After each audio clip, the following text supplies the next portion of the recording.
Pasukan Pertahanan Israel atau IDF dilaporkan mengalami sejumlah penyakit di tengah perang di jalur Gaza. Setidaknya satu kompi pasukan IDF mengalami diare hingga demam tinggi. Bahkan penyakit tersebut menular ke sesama rekan tentara Israel. Dikutip dari tribunnews.com, kondisi itu terjadi lantaran tentara Israel mengalami keracunan makanan. Bahkan keracunan makanan itu terjadi mulai dari akhir tahun 2023. Media Israel menyebut tentara Israel menderita diare dan penyakit pencernaan yang lain. Hal itu dikarenakan banyak restoran dan warga Israel yang mendonasikan makanan terhadap tentara IDF. Namun makanan itu justru terkontaminasi saat disiapkan, disimpan dan diangkut ke jalur Gaza, sehingga tentara Israel yang mengonsumsi makanan tersebut menderita diare parah dan demam. Direktur Unit Penyakit Menular di Rumah Sakit Umum Asuta Asdod, Talbros mengonfirmasi kabar tersebut.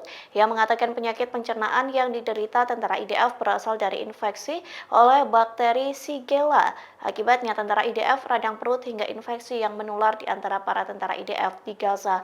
Pasalnya bakteri itu menular melalui kontak langsung dengan individu atau melalui makanan. Selain itu, Bros mengatakan setidaknya ada satu kompi yang menderita penyakit tersebut, mereka diare setiap 20 menit dengan suhu tubuh mencapai 40 derajat Celcius.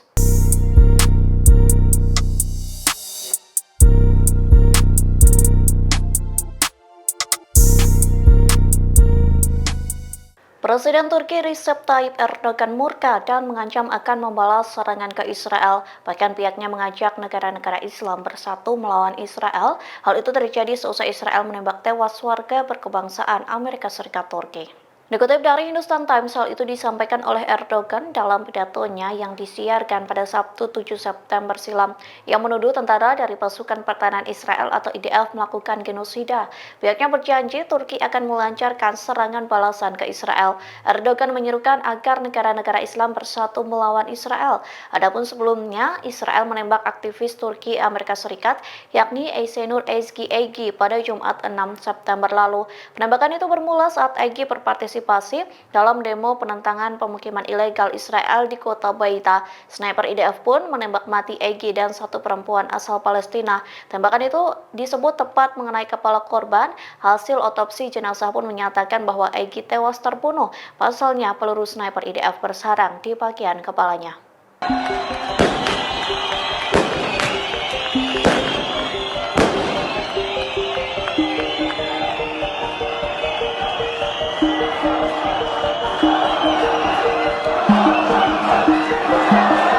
Supir kargo dari Yordania menembak mati 3 penjaga Israel yang berada di perbatasan tepi barat. Selesai penembakan tersebut, warga Yordania merayakan dan berpesta atas kematian 3 Zionis itu.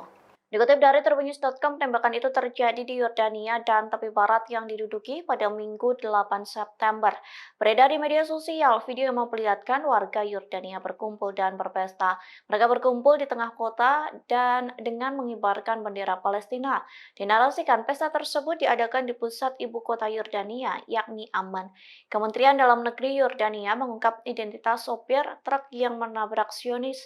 Adapun sopir itu bernama Maher Al-Jassi, yang merupakan warga Yordania dari Al-Husainiyah, yang melintasi jembatan Raja Hussein dan membawa barang-barang komersial dari Yordania ke tepi barat.